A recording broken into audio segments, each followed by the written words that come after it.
share the screen. We're going to start chapter 7 today, which is on the normal distribution. And let's see. All right, just give me a second here to highlight it.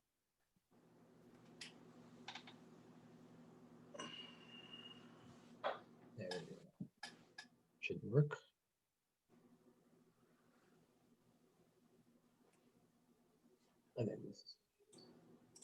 All right, so you can see it okay? Yes. This is from the book. I want to go through this material, not like super fast, but fast enough so that you'll get an idea of what we're covering. Over the next couple days, after I finish this chapter tonight, we'll go over problem solving using this. We can use Excel, we can use Minitab, but we'll go over the different types of problems that will show up from chapter 7. All right, so I'd like to do that in one separate sitting. Instead of breaking this up and doing a little piece and then some problems, I think it would work out better if we just went through this chapter tonight. Now, a continuous random variable is what we're going to be talking about now, as opposed to discrete random variable. Continuous random variable means it can take on any value in an interval, right? So you have two endpoints. Any value in between those two endpoints would be a possible value for this random variable. So there's an infinite number of values.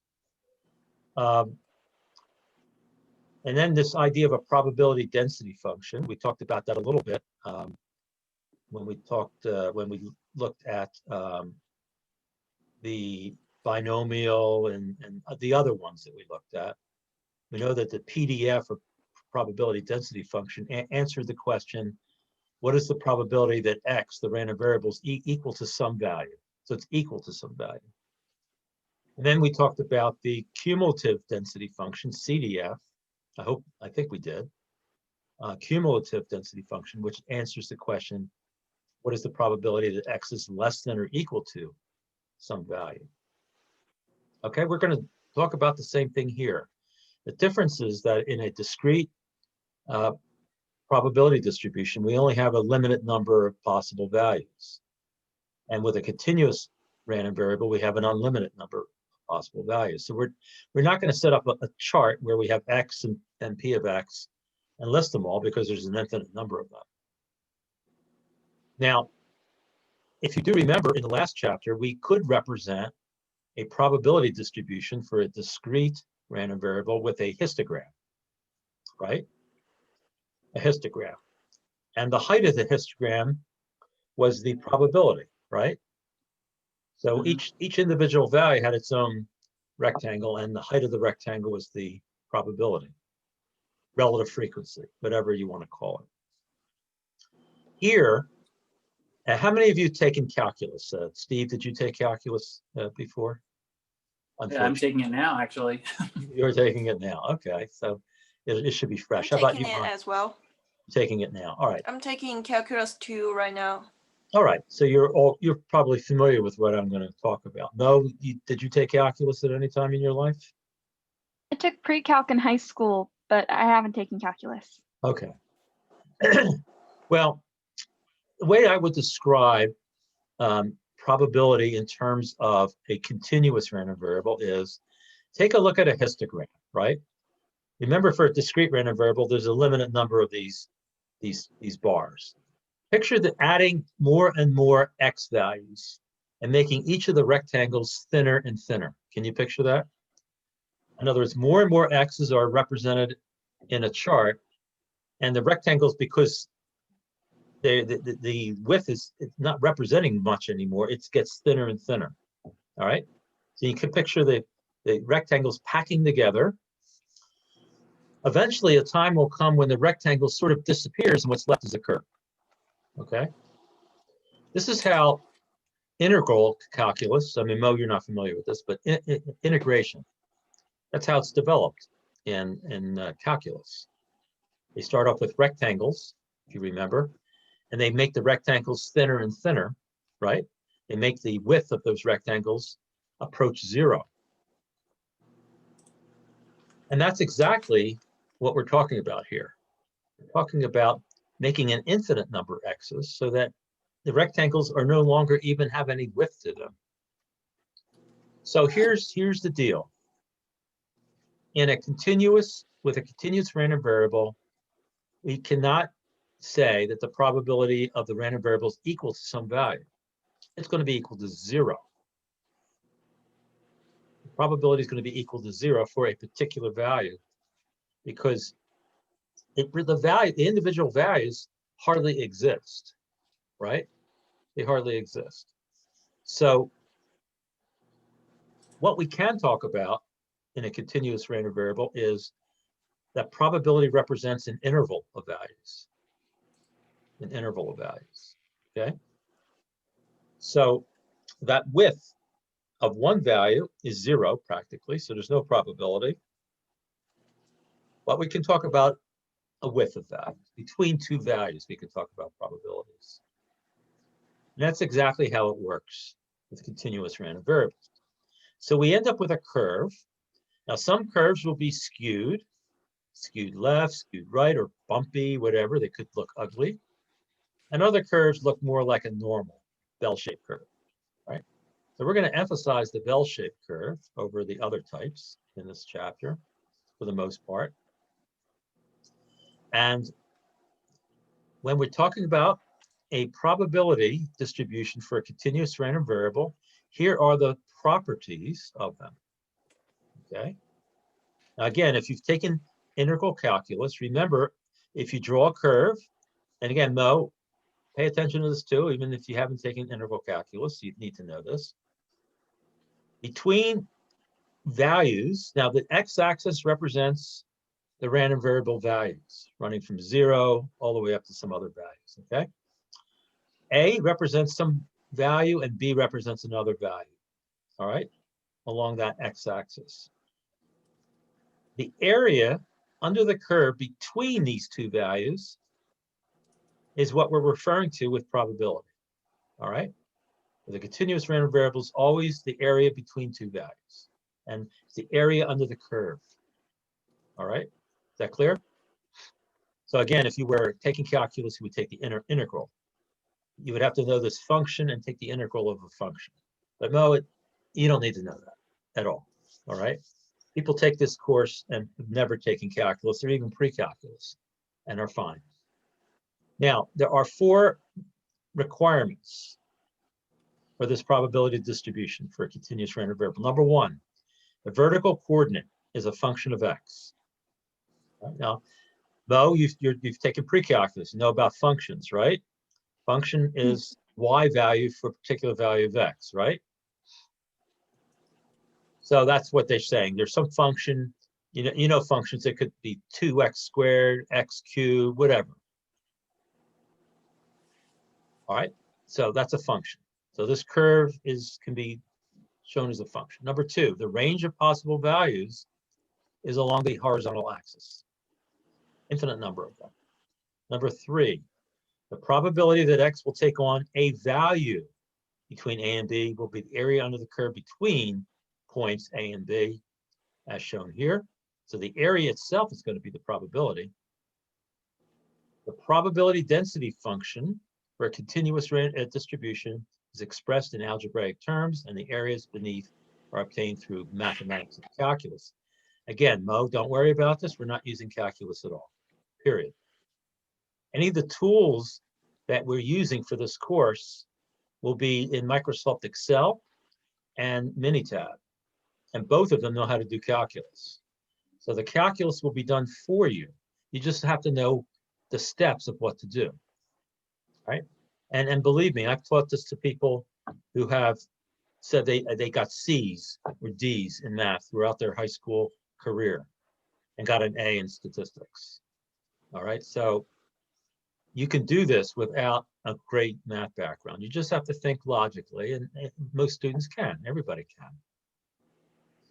Now they talk about tables here. We're going to use software. We're going to use Excel. We're going to use Minitab. All right. Now, obviously, you could use a TI-83 or 84 calculator. They work also. You know how to use one of those for this? That's great. I'm not going to spend my time showing you how to do it. There's YouTube videos out there that explain how to use a calculator. And it's not a requirement for this course to use a TI-83 or 84 calculator. So we don't. I'm not going to support that, but Minitab and Excel I will. All right, number 4. Here's the big deal, because Steve and Han, you've done integration. You know, you take the integral, you find an area under the curve, and you get different values, right? Different numbers. Could be any number, really, right? Yeah. Well, for a probability distribution, the area has to be equal to 1. The entire area under the curve, from negative infinity to positive infinity for x. Picture that. Whole area has to be equal to 1. If it's not equal to 1, it is not a probability distribution. Remember, in the discrete case, when we had a limited number of x's, what was the requirement? That all the probabilities added up to 1. Well, it's the same thing here.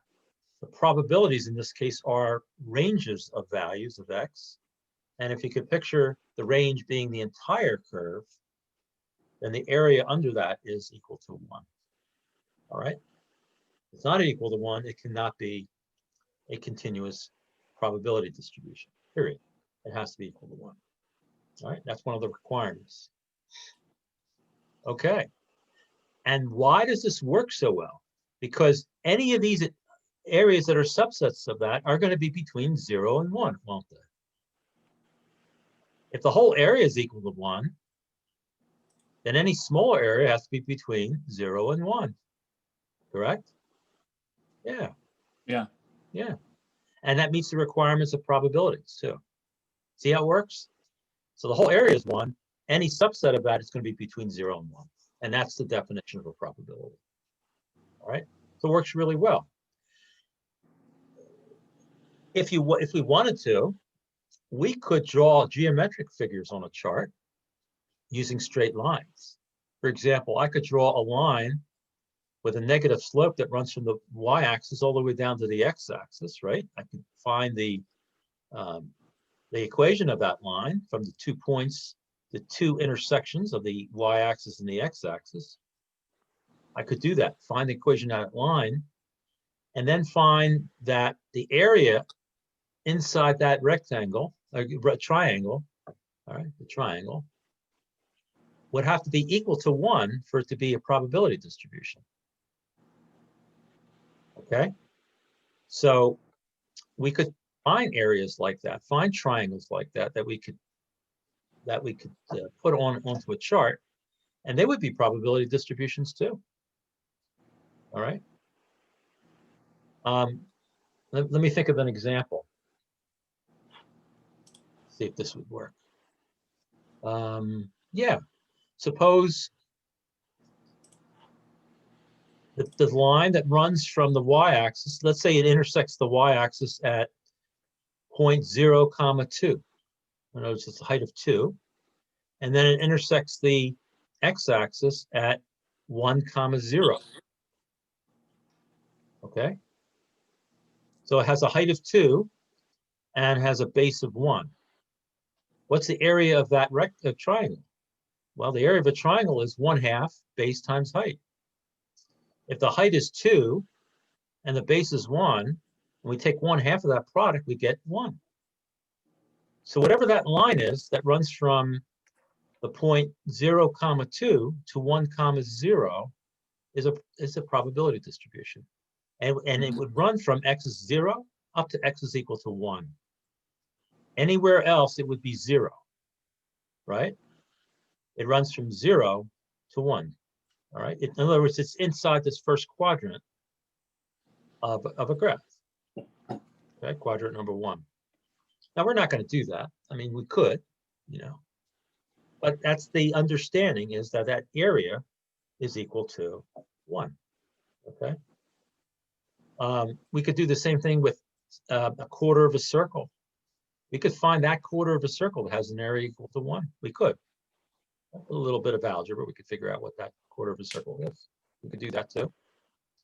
We could use a rectangle or square also. We know the areas of all those geometric figures. As long as the total area is equal to 1, it's a probability distribution. Okay? And that's what I want you to get. That's the main focus here, is that area is equal to 1, period. All right? If it isn't, it cannot be a probability distribution. If it's less than 1, or if the area is greater than 1, forget it. It's not probability distribution.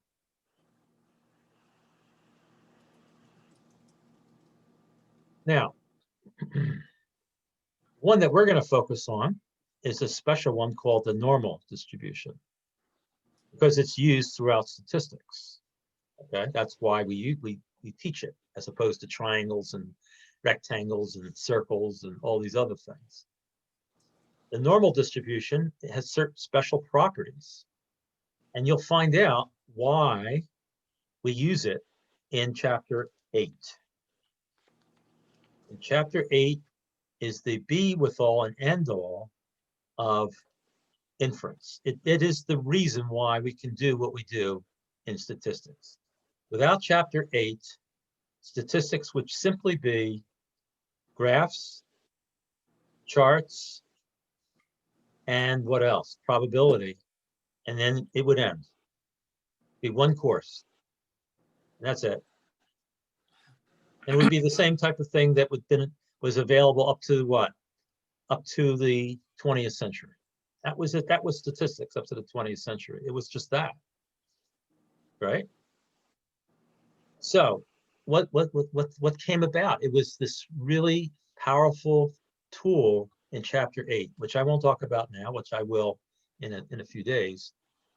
And that tool is based on the normal distribution. Without the normal distribution, statistics collapses into basically one course. All right, and that would be the end of it, which I think most students would be very happy with, by the way. They would be happy if it was just one course. They take it, none of this inference baloney, no normal distribution, and they would be perfectly happy, and they would, tell everybody they got an A in statistics. But it's not like that. All right, it's well developed. It goes way beyond this course, and it's because of what's talked about in chapter 8. All right. Now let's go to, that was this section, 7.1. Let's go to the next one, 7.2, the normal distribution. All right. Now, by the way, what I was just talking about is mentioned right here, the central limit theorem. Not going to describe it to you, but it is the most important theorem in statistics and probably one of the top theorems in all of mathematics. Without this theorem, again, there's no the field of statistics. It's basically, that's it. CLT, central limit theorem. So I'll leave it as a cliffhanger for now. The normal distribution, they say here, is a family of distributions. What do they mean by family? Well, the normal distribution can be defined by two things: the mean and the standard deviation. In other words, a measure of the center of the normal and the spread of the normal. Okay? Now, because the normal distribution is bell-shaped, but most importantly, it's symmetric, the mean, the median, and the mode are all equal to each other. All right? So that's important to know that, because if that's true, then the mean takes on the characteristics of the median. That is, we can now say with a normal distribution that 50% of the area under the curve is to the left of the mean, right? Because that's the definition of a median, right? 50% of the values are less. But since the mean is equal to the median, you could say 50% is below the mean and 50% is above the mean. That's important to know that. So it takes on these properties of symmetry. If you could picture a vertical line going through the top of the bell-shaped curve, straight down, the vertical line, it would produce two mirror images of each other, right? The left side would be a mirror image of the right side. So the distribution, even though it's bell-shaped, can take on different bell shapes. For example, I don't know if they show examples here, maybe they do. Some books they do. Yeah, here's an example right here. For example, the normal curve on the left, curve A, okay? The reason why it's flatter than curve B is because curve A has a bigger standard deviation relative to the mean. Okay? Bigger standard deviation, which means it's more spread out. So the middle there gets flattened out a little bit. The one on the right, okay, relative to the mean, has a smaller standard deviation, so it's more peaked in the middle and has less spread left and right. Okay, so that's the first thing you need to know about these two, is it has to do with spread more than anything else, the variability, the standard deviation. Okay, any questions about that? Because that's an important idea, that the flatter the curve, the more spread out the data is. The thinner the curve, the less spread out the data is. Okay? Any questions? Now, by the way, they do show you here that the mean of B is bigger than the mean of A. Does it matter? Not in this case, because of the fact that this curve here as it's just thinner. It's just thinner, right? Smaller deviation relative to the mean. We'll say relative to the mean. Okay. And this one has bigger spread or bigger standard deviation relative to the mean. And remember, standard deviation relative to the mean was that concept of coefficient of variation. Remember that? It was a measure of that. Yeah. So if the mean of B, for example, was much larger than the mean of A, then we would have to talk about coefficient of variation to explain why this is thinner than the one over here. All right. Okay. Any questions about the shape of a normal? You could picture having an infinite number of these, right? The mean could be any number along the number line. Because a normal curve, by the way, runs from negative infinity to positive infinity. It does. Negative infinity to positive infinity is the normal curve. So mu, the mean, can take on any value. So, and here's the formula, by the way, of a normal distribution. Notice again, now if you remember and again, you don't need to know this for this course, but since all of you have taken at least pre-calculus, you've heard of domain and range, right? Domain and range. The domain is all the possible values for X. The range is all the possible values for Y, right? The domain of X is from negative infinity to positive infinity. Can't get any wider than that, right? Here's the formula for a normal curve. Now, it's hard to see it, but you don't need to know it. It says f of x is equal to, and then it has this value here. It's 1 divided by, and then it's the product of these two things, the standard deviation of the population times the square root of 2 times pi. Now, pi is 3.14. That's the number we're referring to, right? It's not referring to anything else. It's multiplied by E. Remember we mentioned E? All right, we mentioned that to you guys, right? 2.78. That's also a irrational number like pi is. E to the negative, and then it has this complicated looking exponent. It's a negative, and inside the parentheses, it says 1/2 of what? X minus mu, right? Divided by sigma, the quantity squared. X minus mu divided by sigma, the quantity squared, all multiplied by negative 1/2, and that whole thing there is the exponent for the E. You need to know this? No. But if you ever see it, you say, oh yeah, that's the PDF. This is the probability density function of normal curve. You'll impress your friends, right? They'll say, what is that? And they'll say, oh, it's a PDF of normal. Didn't you know that? And they'll say, no, I didn't know that. All right, anyway. Here's the information here, right? Now, this particular function, can you use calculus directly to integrate it? The answer is no. Many times when you do, again, no, I'm talking just to Stephen Hahn here. When you take an integral of some function, you've learned through your courses that it leads to some solution, right? There's a solution.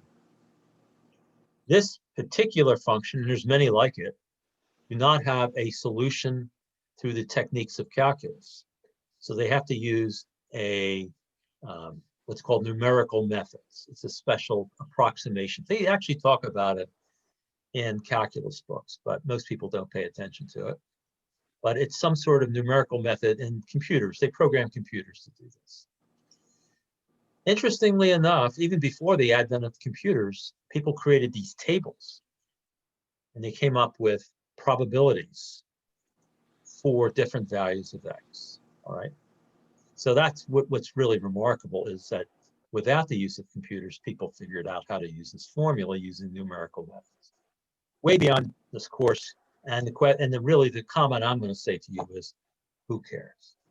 If you can solve it without using this equation, right, all the power to you. And that's exactly what you're going to be doing.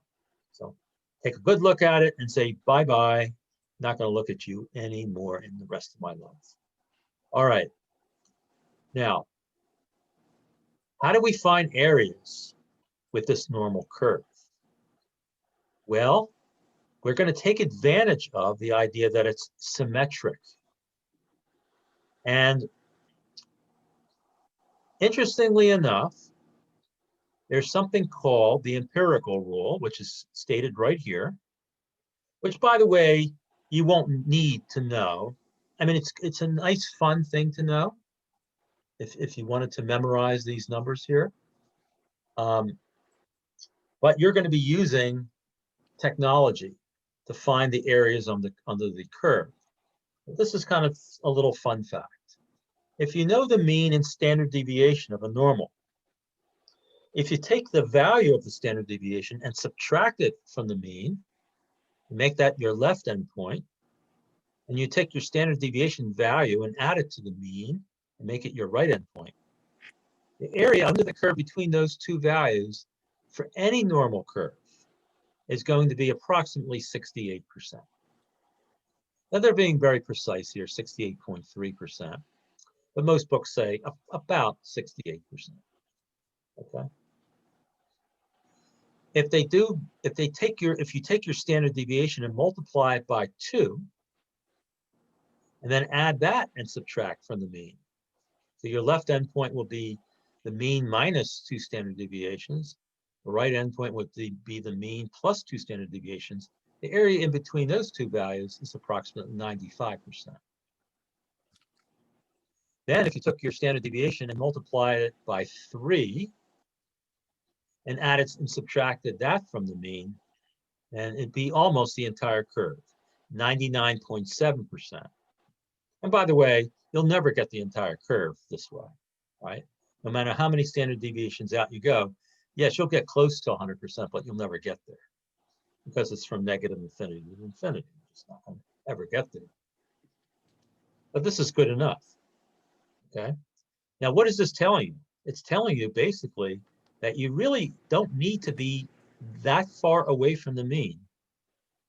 Be talking about the area under the curve, right? Basically, 3 standard deviations away from the mean, you're talking about almost the entire curve. So anything further than that is an unusual value. Can you picture that? Unusual, right? Because it's representing a very small percentage of the curve. Now here's the deal. Here's the curve. Here's a normal curve right here.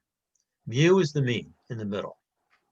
Here's the mean minus 1 standard deviation, this point here. Here's the mean plus 1 standard deviation. What they're saying is the area between these two values is 68%. Here's the mean plus 2 standard deviations over here. Here's the mean minus 2 standard deviations here. The area under the curve here is 95%. And then here's the mean plus 3 standard deviations. Here's the mean minus 3 standard deviations. And you can see that the area is almost the whole area. It's 99.7%. But because of the symmetry here, you can see certain things that maybe can be derived from this. Let me give you an example. If I wanted to know how much of the curve is the mean plus 2 standard deviations or greater, how would you answer the question? In other words, what's the area to the right of mu plus 2 sigma, or 2 standard deviations? Well, how would you do that? Well, if you know the area between minus 2 standard deviations from the mean and plus 2 standard deviations from the mean, which is 95%, we know that the area that's left is what? 4.5%. Yeah, let's just round it. Let's just say 5%. All right, because most books, this is silly. They're going decimal places here. It's unnecessary complication. Let's make it 95%. There's 5% left. Because of symmetry, the area to the left and the area to the right, those two tails that are left, are going to be exactly the same area. Because it's symmetric, the distance from mu to mu plus 2 standard deviations is the same distance as from here to here. And this area to the left of this and the area to the right of this are going to be equal to each other. It's symmetric. Because of that, we could take our 5% and literally just split it in half. So 2.5% is here. The area to the left of this, all the way going to negative infinity. The area to the right of this here is 2.5% going to positive infinity. So the answer to my question is 2.5%. All right. Again, ignore these decimals here and simply go with, now you don't ignore the decimal here, 99.7, that's fine. But ignore these decimals here because again, other books just say 68.95. That's how you would answer that question. If you wanted to know, another example, if you wanted to know what percentage is between 1 standard deviation to the left of the mean and 2 standard deviations to the right of the mean, how would you figure that one out? Well, what the easiest thing to do is find the area outside of that range. So what's the area to the left of 1 standard deviation to the left of the mean? Well, between minus 1 standard deviation and plus 1 standard deviation from the mean, we know this is 68%. What's left? 100 minus 68, 32%. To the left, therefore, would be half of that, right? 16%. And to the right of that would be another 16%. So we know that the area to the left of here would be 16%. We already know the area to the right of plus 2 is 2.5%. 2.5 plus 16 is 18.5. What's left is what's in the middle, which is what we want. So that's 100 minus 18.5, which is 81.5%. There's your answer. So we can use this curve to answer questions like that if you want to. Okay? Now,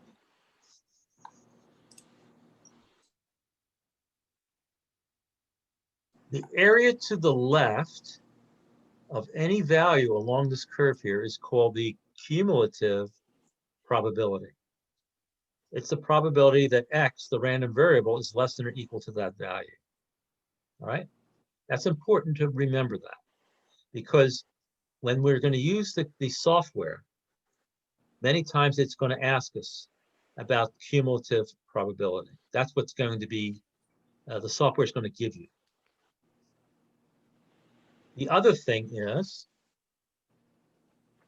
in a continuous random variable, when I say the probability is x is less than or equal to some value, it's going to be, and you have to think about this, it's going to be the same as the probability that x is less than that value.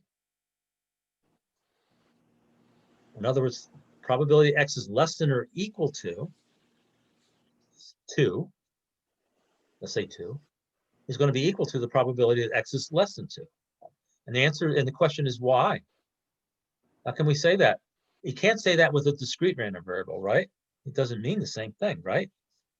If I say x is less than or equal to 2 with a discrete, it's not the same thing as saying x is less than 2. A continuous, you can. And the reason for it is because the probability that x is equal to in the continuous random variable world is equal to 0. Remember I said that before? The probability that x is equal to some value is 0. So it doesn't matter whether you say the probability is x is less than or equal to, or the probability x is less than. It means the same thing in the continuous random variable world. When we look at this type of thing, it doesn't matter which way we say it. It's going to be the same answer. All right? Same thing with greater than. If I say greater than or equal to or greater than, in this with continuous random variables, it means exactly the same thing, because the probability that x is equal to is always 0. Any questions about what I've covered so far? So let's look at a case of a normal distribution with a mean of 120 hours, standard deviation of 30 hours. So the mean is going to be smack in the middle, 120. And then when we say the mean plus a standard deviation, we're talking about 120 plus 30, which is 150. When we say the mean minus 1 standard deviation, it means 120 minus 30, which is 90. So between 90 and 150 is 68% probability. We want to go out to 2 standard deviations. We just multiply to 30 by 2 to get 60. 120 plus 60 is 180. 120 minus 60 is 60. Between 60 and 180 is 95%. We want to go 3 standard deviations out. We simply multiply the standard deviation by 3 to get 90. 120 plus 90 is 210. 120 minus 90 is 30. Between 30 and 210 is 99.7%. Right? So that's how you read a normal curve using this thing called the empirical rule. I don't even know if they use that term in almost every other book. They use that term, but maybe in the next page they mention it. All right, there's just some exercises here. You can go through the exercises, and maybe we will. We'll go over a couple of these ourselves next time. All right, let's go to the next one. Now, suppose you are a computer programmer. Han, you're a computer person, right? You're studying to be a computer programmer, is that right? Okay. Let me ask you a question. If somebody asks you to program into a computer, finding these areas using that formula, and let's say you have some numerical procedure, and let's say there's an infinite number of normal curves. Some of them are flatter, some of them are wider, but there's an infinite number of them. Would it make any sense for you to program all infinite number of solutions? In other words, for any, how would you do it, right? Infinite number of them? How would you do it? Let me tell you a secret. The secret is that there's only one that needs to be programmed into the computer or any piece of technology. Only one normal distribution. Thank God. All right? Every single piece of technology, calculator, Excel, software programs, they all use this one curve, and it's called the standard normal curve. So what's so special about standard normal? The standard normal curve has a special mean and standard deviation. It has a mean of 0 and a standard deviation of 1. And this may sound familiar to you, but do you remember, did we ever go over the z-score? the standard score? Yes. We did. And how did we calculate that again? If you do you remember? We took the x and then when did we do? I have to look it up. Yeah, it's okay. Let me say it. I don't want you looking it up. Because, yeah, you have to look it up. You subtract the mean and divide by the standard deviation. Right. X minus mu divided by sigma, the standard deviation. That's called the z-score or the standard score. And if you remember, the standard score tells you how many standard deviations you're away from the mean. You see where I'm going with this? So with a normal curve, that's why we call a standard curve, a standard score, a z-score, because the standard curve, normal curve, is called a z distribution. Z. A z is a normal curve with a mean of 0 and a standard deviation of 1. Okay? So, first thing that we had, suppose you tell a calculator or tell Excel, I know the mean, I know the standard deviation, you tell them what it is, and then you give them the value of X and ask, what is the cumulative probability? In other words, what's the probability X is less than or equal to that number? What does the calculator or computer do? It immediately subtracts the mean and divides by the standard deviation. And then it has programmed within it the cumulative probability is less than that value. That's what it has programmed. And it gives you the answer within, a split second. That's what's programmed into the computer, is the standard normal curve. And it only needs to do this one calculation here. It converts the X to a Z. Okay? So what is the Z? It's a distance from the mean. And if the Z, now, what if the Z is 0? How many standard deviations are you away from the mean? 0. 0, because X is equal to the mean. That's the only way that this formula turns to 0, is X is equal to mu. When X is equal to mu, mu minus mu is 0. Also, by dividing by the standard deviation, it could be 20, 30, 100, whatever the number is, you are essentially converting that standard deviation into a standard deviation of 1. So, the Z gives you the distance from the mean. If it's negative, it means it's to the left, lower than the mean. And if it's positive, it means it's bigger than the mean. As simple as that. And that's because of the numerator of this equation. When X is less than mu, the numerator is negative. By the way, the standard deviation must be always equal to, be bigger than what? The standard deviation has to be at least, let me say it another way. The standard deviation has to be at least equal to what? What number?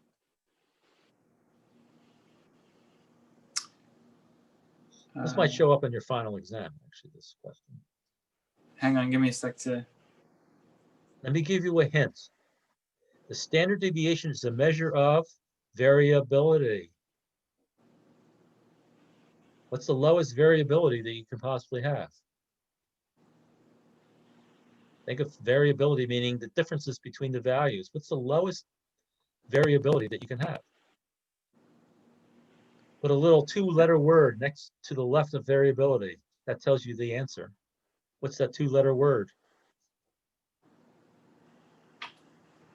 No variability. 0. But All if the you have values in the data set are equal. right, You can't have negative variability. What the heck does that mean? Right? right. You either If you have have- no variability or you have positive variability. Now, if you knew the formula for the variance, you would know that things are being squared, right? Deviations from the mean are being squared. Whenever you square a negative number, it turns positive. When you take square roots of positive numbers, as long as we're taking the positive square root, we end up with positive numbers. So one of the questions somebody could ask you is, Can a standard deviation be negative? The answer is no.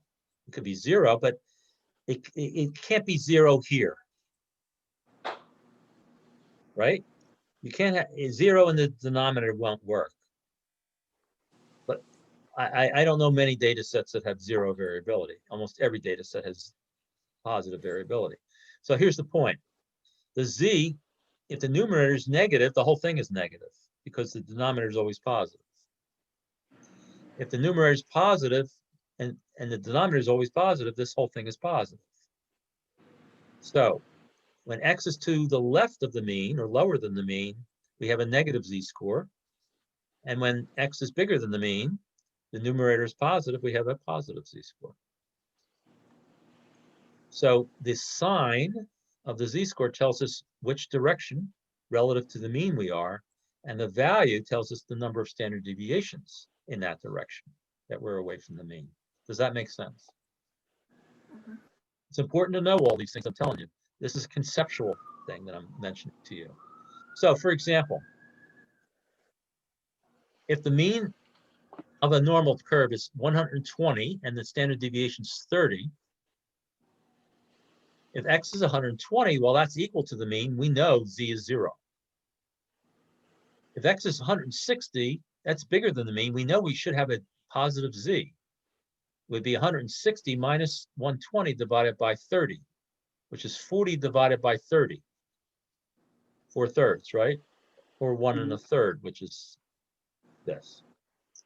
90 hours, 90 minus 120, that's negative 30, divided by 30 is negative 1. This is 1 standard deviation. So what we're saying here is the value 90 is 1 standard deviation to the left of the mean, and it is, right? Because 120 minus 30 is 90. See? Clear? Mhm. 160 is 1 1/3 standard deviations to the right of the mean. How do I know it's 1 1/3? Because 1 standard deviation is 30, 160 is 40 bigger, a third of 30 is 10. 30 plus 10 is 40. So 1 1/3 standard deviations to the right of the mean is 160. And that's what these numbers represent, the number of standard deviations from the mean. This one's to the right of the mean or greater than the mean. This one is to the left of the mean. And in the standard world, the mean is 0. This is, right? It's 0 in the world of standard scores. That's your mean. Okay. Now we're going to skip the normal approximation here. Okay. We're going to skip that, I think. Let me see if there's anything else. Oh, there's more here. There's more. What's the matter with me? There's much more here. And actually, let me go back one. Just want to make sure I didn't leave anything out here.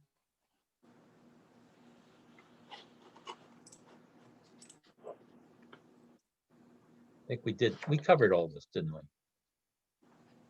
Yes. Okay, good. Now let's go back to the standard normal. Just want to make sure I don't leave anything out. Now here they're saying use the standard normal table. What are we going to use the table for? Well, I can show you what the table looks like, but I don't think it's even worth our time. This is what it looks like. And when I learned statistics originally, when I was an undergraduate, to show you how long ago that was before calculators. Before the first calculator became sold for $1,200. Right? That's how much it cost back then, $1,200 for the very first. And what did the calculator do? Add, subtracted, multiplied, divided. That's it. That's all it did. $1,200. All right, forget about that. Those days. All right, now, what is the standard normal? What is this curve? What does this table represent? The standard normal curve with a mean of 0, standard deviation of 1. So what are we looking up in the standard normal table? We're looking up the z, the number of standard deviation to the left or the right. For example, if z is -2, that's down here somewhere, right? down here. Here's 0. -2 is down here, right? Way to the left. These numbers in the middle here are cumulative probabilities. That are the probabilities to the left of that number. The area under the curve to the left of that number. So if I plotted -2 on this curve here and then found the area to the left of it under the curve, the answer would be 2.28% of the curve is to the left. Let's pick something else. Let's pick -1 point. Let's be more specific. -1.17. Well, -1.1 is this. You just look down this column and you found -1.1. Running up here are the other digits. So -1.17, I go to the what column? The 07 column. Because if you add -1.1 and 0.07, you get -1.17. -1.17 is to the right of -2, but it's somewhere over here. We wanted to find the area to the left of that. What's the answer? 1.21, about 12.1% is to the left of that number. Now, obviously, when I found Z here, it should say 50%, right? And it does. Because 0 is the mean, and it's also equal to the median, right? Correct? Sorry, could you repeat that, please? I was just writing a note down for And myself. what I'm saying, if we go down to 0 for Z, that's right in the middle. Yes. The area to the left has to be 50%, right? 0.5. The positive end also has the same idea here, but remember it's the area to the left. So everything to the right, any Z's that are bigger than 0, all the positive Z's, are going to have areas bigger than 0.5. All the negative Z's are going to have area less than 0.5 because we're strictly talking about the area to the left. For example, 0.73. Well, this is 0.70, 0.71, 2, 3. 0.73 has an area of 76.73% to the left. All right, so this is what was used before current technology. All right, there was some method that was created to calculate all of these without a computer. Pretty amazing, right? Somebody actually figured out how to do all this without a computer. Don't need to have this table anymore, although it's in your book, and all your tests and quizzes, whatever, are all what's the word I was going to use? They're all open book, so you can use whatever you want. I don't know why you wouldn't want to use this, but you can if you wish. Maybe you have a calculator and your batteries went dead and you don't have batteries in the house or something. Maybe that would be a reason to use it, but no other reason to use it. Now, what we're going to do is we're going to do some examples. Using what? We're going to use Minitab. Let's try Minitab. All right, and we're going to answer certain questions using Minitab. All right, here are some of the things that you're going to be asked to do. For example, what's the cumulative area when Z is -1.37? All right, well, when I showed you how to use the table, let's use Minitab to come up with the answer. Okay, so let's go to Minitab. Let's keep that in mind, and maybe you can write down these 3 here. Or how many are there? 4. Can you write these down so I don't have to refer back to it? Write -1.37, -0.08, 0.09, and 1.73. All right. So we're going to find the areas to the left of those, which is the same thing as asking what's the probability that X is less than or equal to these numbers. All right. So write down those numbers for me just so that I don't have to keep sharing and unsharing. All right. So now I'm going to go to Minitab. Let me make sure Minitab is open. I think it is. Sure. Yep. And it's a brand new Minitab. All right. So Minitab is open here. We don't have anything in it. We don't need it. Okay. All right, here we go. You're good, right? You can see it. All right. Where do we find things that we can use for finding probabilities from probability distributions? And the answer is calc. You click calc, and all the way down here, they say probability distributions. See it? And notice they have a whole bunch of them, including the ones we've covered so far. Everything that we did in Excel, we can do in Minitab, but we're going to use Minitab. All right. Now, where's the normal? Second one listed, normal. Now, when I put my cursor over the normal, look what it says underneath. It says you can calculate the PDF, which we're not going to do because it's not used for, this is a continuous random variable. So we're not going to use the PDF. We're going to calculate the CDF. We can use that. That's a probability X is less than or equal to it. Should let me, oops. All right, I didn't want to do that. Professor, I'm not sure if Mo's seeing the same thing, but in the Mac version of Minitab, there are only 3 probability distributions that are, They have that are normal available: though? cumulative, no, cumulative, inverse cumulative, and probability density. That's what's here. That's what it says. Oh, I see. It says, Oh, okay. All right, they just didn't. now put it- forget about Okay. here. For discrete cases, the binomial, right? The binomial. What else? The hypergeometric, the Poisson. We could do PDF, we could do CDF, right? We did both, remember? Probability X is equal to, probability X is less than or equal to. We did that. But the normal, we're only going to use 2 of them. The CDF, and then this thing called the inverse CDF. That sounds scary, right? Inverse CDF. I'll tell you what that means in a few minutes, all right? Because tonight we're just browsing through this chapter, giving you a conceptual understanding first before we move on. Now, we're not going to use probability density. We can use one of these 2, cumulative probability, inverse cumulative probability. Remember, cumulative probability is going to give you the area to the left. Now, notice it defaults to a mean of 0 and the standard deviation of 1. You see that? It defaults to that. Same thing with your Mac version. Did you select the normal? You're in cumulative probability right now? It doesn't matter which one I choose. It's the underneath it should say mean and standard deviation. Okay, here, I'll show you. Hang on. You better have that.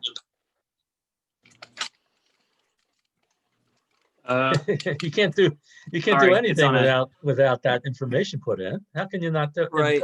It has to be there, Steve. It may be said, Hold on. yeah, I mean, you can't. Okay. So if I go to, oops. Just pick normal. Pick the normal one. All right, no, wait. I Here's don't the care. menu. I don't care what button. You have to No, get this no, dialog box here. Right, so dialog probability distributions, and then there are only three things: cumulative probability, inverse cumulative, and probability density. So I guess they're all just subsets of normal, and there's no other options. That's true with this too. You don't need any other options. Okay, so you were in cumulative probability, right?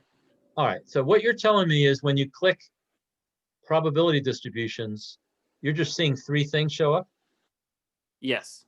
All right, so they're doing it backwards. I don't understand this Right. company. This company who makes this, I don't get why the Mac is so much different than that. It's just ridiculous. How can you teach Yeah, using just this? so you can see. All right, I don't Now- want to.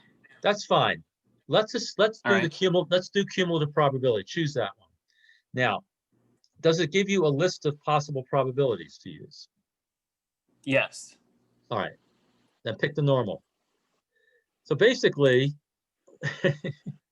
what you're telling me, it's backwards for this thing than this thing is. In other words, you pick, Apparently so. So yeah, all right. Yeah. As long as you know how to use it,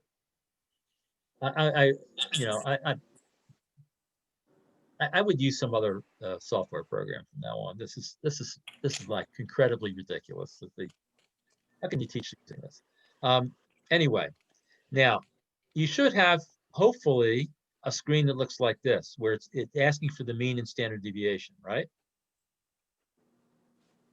yes. All right. Has it defaulted to 0, 1? Yes. All right, good. Now, does it have anything there on there that says input constant or input number? Or does it ask you for an X or something? It says form of input, and then it says either a single value or a column of values. All right, single value. Okay. Here it says input constant. I mean, unbelievable. All right. So this is where it says single value. That's what we're going to be using from now on. All right. We're not using a column of values. All right. Mm-hmm. We're just not. Okay. Now, so what's that first number that I asked you to write down?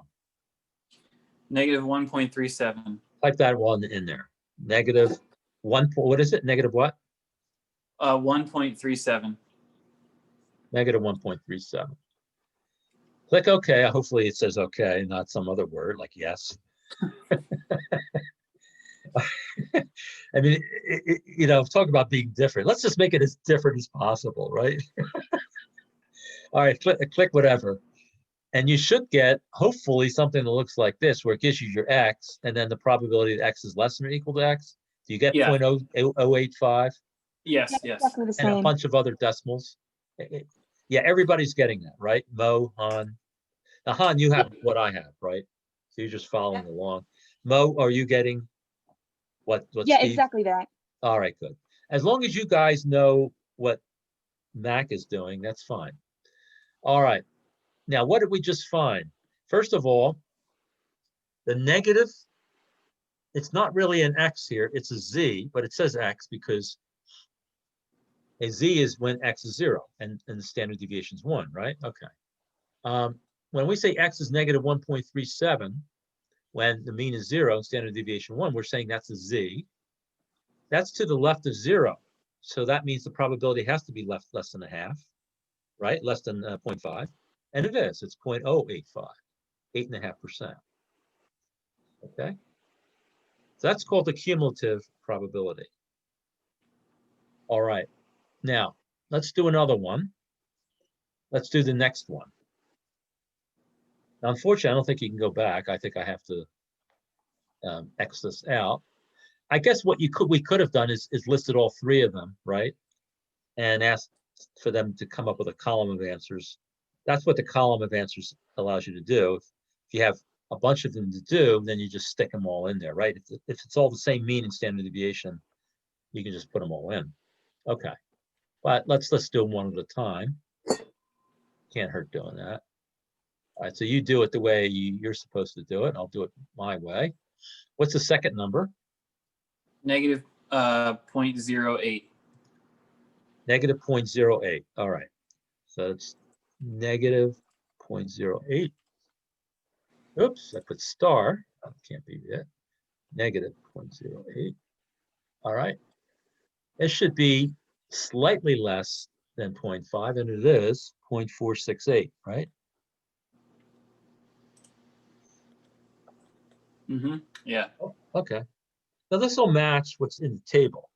Now, the advantage of doing it this way is the table only has certain values, right? The 3 decimal places, the Z's. You could put any Z in here, anything, and it'll give you your answer. Right?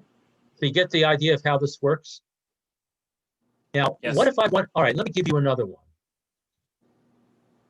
What's the probability that Z is bigger than 1.77? Z is bigger than 1.77. How would you do that?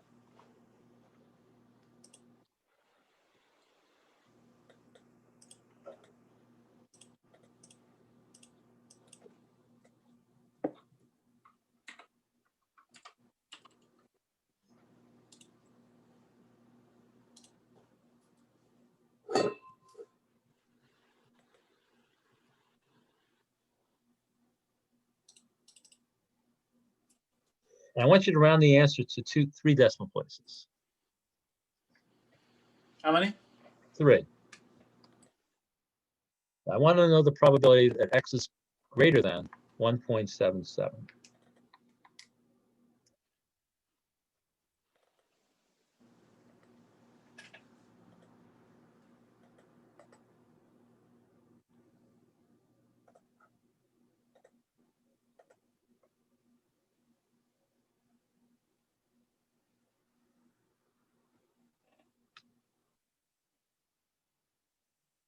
Now here, a calculator probably would be useful. Now, if you did this in Excel, it would probably be easier.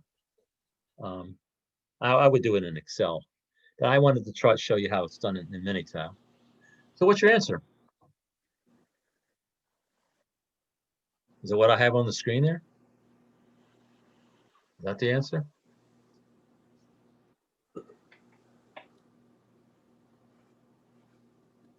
I'm asking, what's the probability x is greater than 1.77?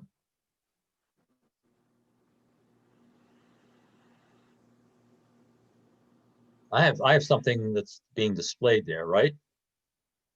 Is that the Is answer? that 1 minus that number? I'll make it even a little bigger so you can see it. Oops, I'm making the wrong thing bigger. All right, I wanted this to be bigger. I guess I could make it bigger, maybe. No, it's not letting me be. All right. The answer is 1 minus this number. This is 0.962 if you round it 3 decimal places. So it'd be 0.038. Remember, this gives you the probability that x is less than or equal to 1.77. If I wanted the probability of x is greater than that, I want the complement of this number, of this probability. The reason is because this probability plus the probability that x is greater than x is equal to 1, right? They're complements of each other. That's the entire sample space. So if this is 0.961636, then the probability x is greater than that is 1 minus this number. Right? I want the area of the curve to the left of 1.77, and I want the area to the right of 1.77. The cumulative probabilities give me the area to the left. So 1 minus the area to the left is the area to the right. And that's how I want you to start thinking. All right? The cumulative probabilities, these distributions here are only giving you the area to the left. And if you need to find the area to the right, you need to take 1 minus that answer there. Now with a calculator, TI-8384, it's very easy to do this without doing 1 minus because you simply set up your endpoints differently in your calculator. Your calculator, you have to set up a left and right endpoint when doing a normal. So you just set up your left endpoint as 1.77 and the right endpoint, you pick some big positive number and you get your answer. But obviously you can't do that here. So you have to say it's 1 minus that number is your answer. All right, now it's easier to do in Excel because you can actually set up a formula, right? You could set up a formula in Excel. Actually, what I should do, we only have 5 more minutes. You know what? Let's not spend so much time on this. I'll show you through examples. I want to do one more thing. What if I wanted to know which value of z is the cumulative probability 0.84? Yes, 0.84. What value of z is the probability 0.84?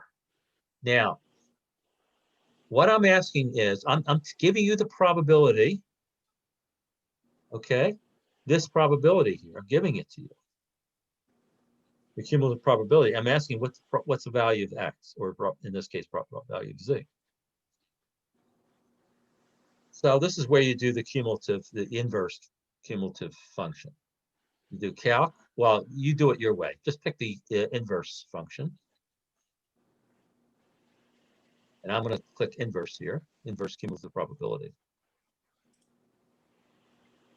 Now, in this case here, the constant that I'm being asked or being given here is not the z, I'm being given the probability. I have to express it as a decimal. I said 0.84, so I would type in 0.84 here. And you should be given the z that corresponds to this cumulative probability. So if I hit click OK, notice here's my cumulative probability, and here's the X, 0.994458, almost 1. Okay. I picked this one in particular because I wanted this number to be close to 1, because this is plus or minus what? One, remember, between one standard deviation to the left and one standard deviation to the right is 68%, right? Remember that? 68%. So 68% is the amount in the middle. To the left of the -1, z, is how much? 16. 68 plus 16 is 84. So the cumulative probability to the left of 1, this is about 1, is 84%. I'll have to show, I'll draw some curves next time and show you that. So the inverse cumulative function does everything in reverse. It gives you the probability, you give it the probability, and it finds the value in which that probability is the cumulative probability. It finds that value. It's working in reverse. Okay, in algebra, you used to call it the inverse function. Inverse function. An example in algebra would be the logarithm and the exponential. They were inverse functions of each other. Okay. All right. Same thing here. We're just working in reverse. We give you, you're giving the formula, the probability, and you're finding the value. But the area to the left of that is that probability. All right. Mm-hmm. Now, if they give you the area, if they give you the probability to the right, and they're asking what the value is that, then what you have to do is find the area to the left and plug it into this. Very important. These formulas only use cumulative probabilities. They don't use the area to the right. So if you're given the area, if they say the probability X is greater than X is equal to 16%, right? What value of Z corresponds to that? And you would say 1.994, whatever.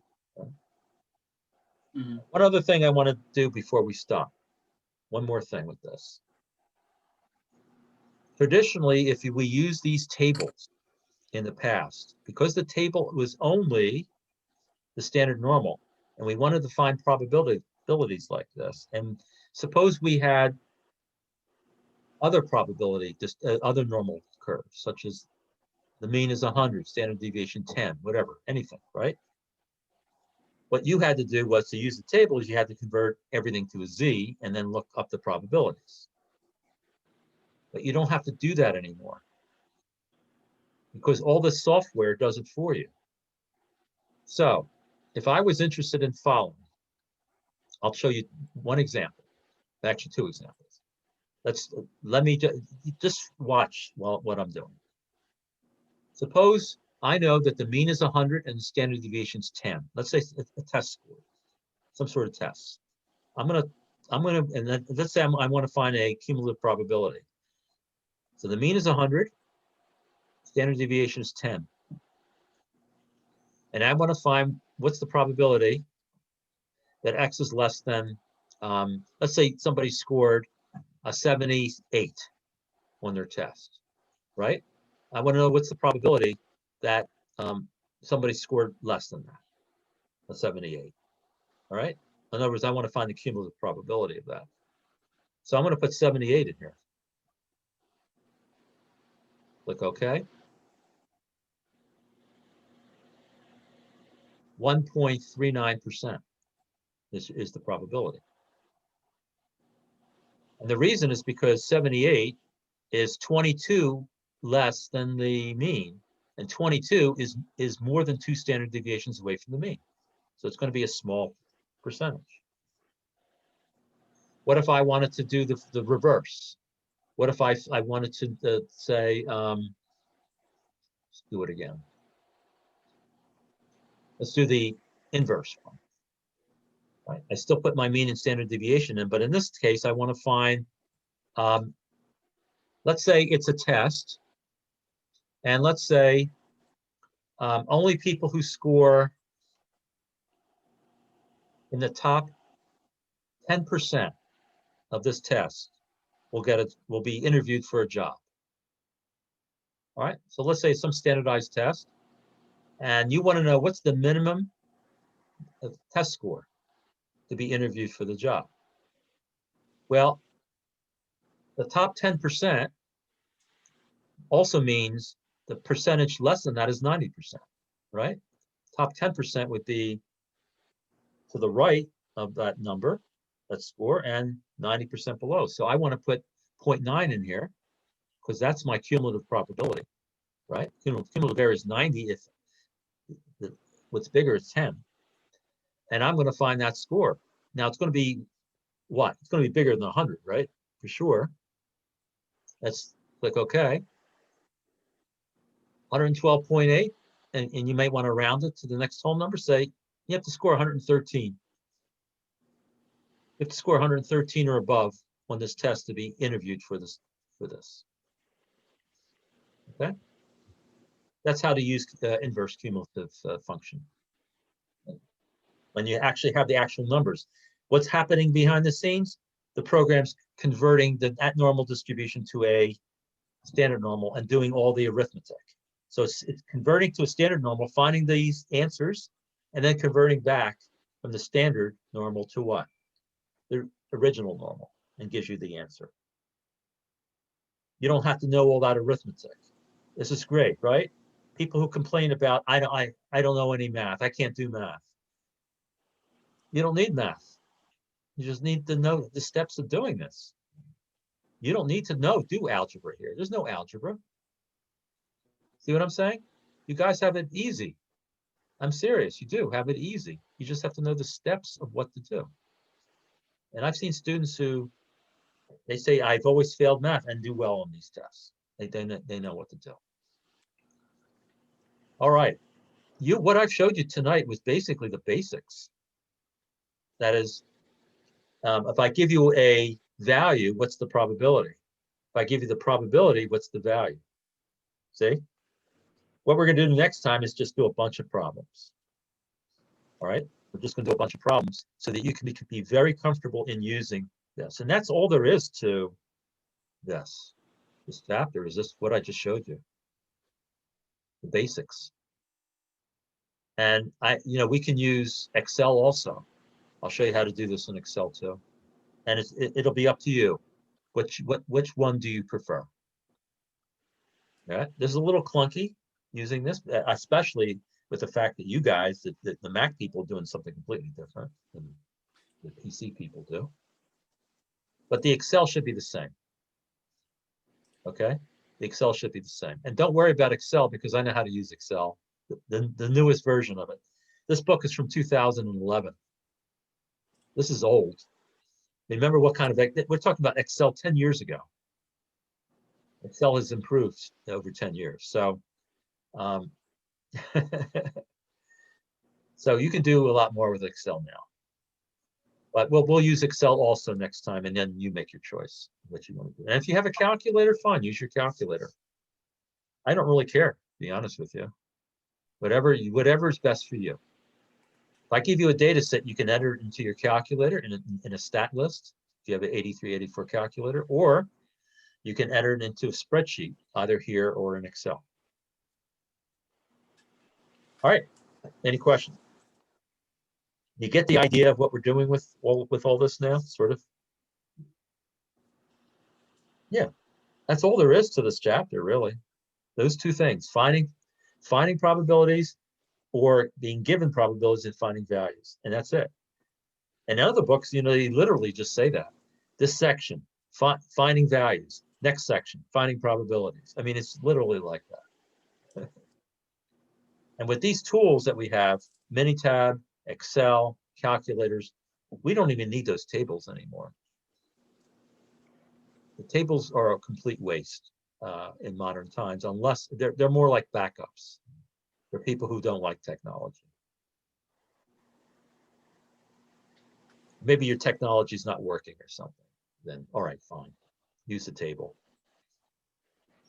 All right, I'll stop sharing now. Any questions? Are we good? Mo, are you good?